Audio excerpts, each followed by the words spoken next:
I just went to AutoZone and bought one of these things right here. Hopefully that's the problem. Sounds like it. It has a rattle in it.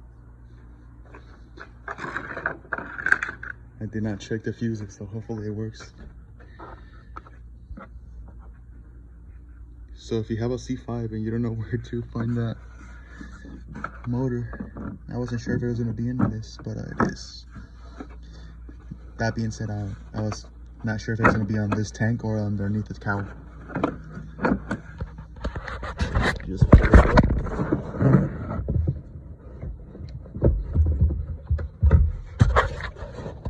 And it's right there. And just disconnect that connector and connect the line that goes to the wipers, and that one just snaps off and you're good to go. I'm gonna see if it works. So I'm gonna test this. Test this out. See if it works. Hopefully. Since I was already at the store, I just got the little motor. Oh no, moment of truth. Oh yeah, it worked. Right on. Windshield was already dirty, so it doesn't matter. It rained out here, so it's no big deal. It looks like I need one.